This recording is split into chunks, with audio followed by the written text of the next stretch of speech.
Because one day I came walking in, and she was listening to him do an interview, and I didn't know it was him. And he was just in the middle of talking about how great he was, and I came walking in, and all I did was hear this shit, and like literally a chill ran down my spine.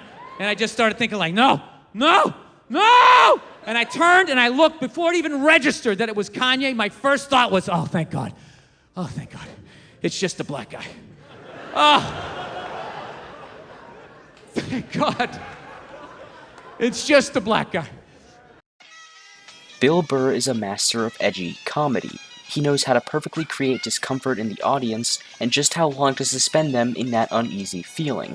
It's a dangerous position for a comedian to be in, especially in our politically correct culture, where either audiences don't laugh at offensive jokes, or more likely they're unsure whether it's socially acceptable to.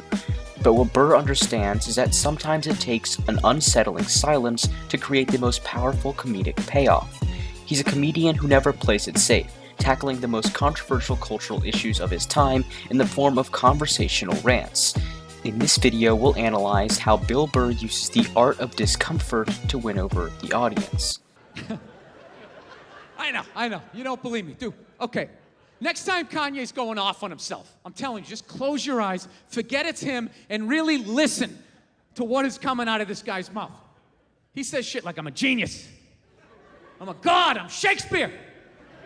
My biggest regret is I'll never get to see myself perform live. That's a direct quote. My biggest regret is I'll never get to see myself perform live. Dude, you put that ego in a white dude that is, ich bin einen in der Streisen. What's the Blitzkrieg? What's a superior race? 3 minutes. That's how long it takes for Burr to deliver the punchline, and how long Burr keeps his audience suspended in discomfort. Burr takes his time explaining his reasoning, working backwards from his conclusion, which, on the surface, seems a bit racist, and it's what makes the punchline all the more effective. During the now famous segment on domestic violence during his 2012 Netflix special, You People Are All the Same, Burr spends over 10 masterful minutes constructing a nuanced viewpoint on the responsibility of us to question both sides of the story, and what follows is an awkward exchange with the audience, to say the least. Really is. That's the thing. I hate that saying there's no reason. Obviously, I'm not saying to hit a woman, you know, but saying there's no reason, I think that's crazy. When you say there's no reason, that kills any sort of examination as to how two people ended up at that place. If you say there's no reason, you cut out the build-up, you're just left with the act. How are you going to solve it if you don't figure it out? Look how awkward it is in here right now. I said you shouldn't hit a woman. I'm just saying, how come you can't ask questions? You can only ask questions about what the guy did. You can never ask about the woman. Why is that? Burr needs to do something to win back the audience for the eventual punchline, and what he does is use Socratic irony, or a technique in which one acts ignorant on a subject to provoke others to reflect on their opinion. The result of referencing his own ignorance is that it makes him more relatable to the audience. Burr extends the olive branch by conceding that there are twisted, violent men in the world. What he's able to do here is avert all of the audience's discomfort to a select group of violent abusers, and with that one move, we're unsuspended from our discomfort, and the punchline is able to hit home. Look, I realize I'm coming off pretty ignorant right about now. I realize that.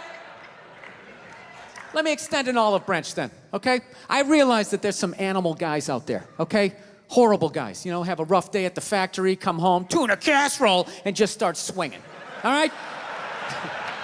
I'm not trying to say that those people don't exist. I realize they exist. They should be buried underneath the prison, okay? So if I can admit that, ladies, can you at least admit that every ass kicking doesn't just fall out of the fucking sky? Really? Even hockey has 2 minutes for instigating, right? Fast forwarding to more recent years, Burr has now learned that rather than explain his way through his eventual argument, the most effective way to utilize the audience's discomfort is by starting with the argument and working from his conclusion. Take, for example, his most recent SNL monologue, where Burr starts by bluntly expressing his bold, socially questionable opinion. The month of June is Gay Pride Month. That's a little long, don't you think? For a group of people that were never enslaved?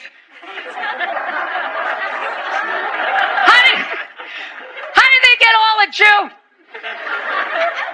Dude, black people were actually enslaved. They get February. They get 28 days of overcast weather. Sun goes down at 4 in the afternoon. Everybody's shivering. Nobody wants to go on the parade. Look, yeah. How about you hook them up with July? These are equator people. Give them the sun for 31 days. There's gay black people. They could celebrate from June 1st, June 31st, 61 days of celebrating. All right, that's all my time. We got a great show for you guys, everybody. Here, Burr utilizes the power of our imaginations to do most of the work for him. When he says, That's a little long, don't you think?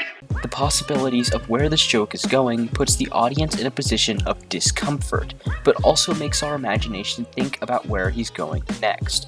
It's this tension he creates that makes the eventual joke so much more effective. Simply explaining his reasoning is enough to have the audience erupt in laughter. It's Burr's lingering in that awkward moment before adding any details or explanation that makes the joke work as well as it does. And that's what makes Burr a master of edgy comedy. Thanks for watching, and I'll catch you in the next one.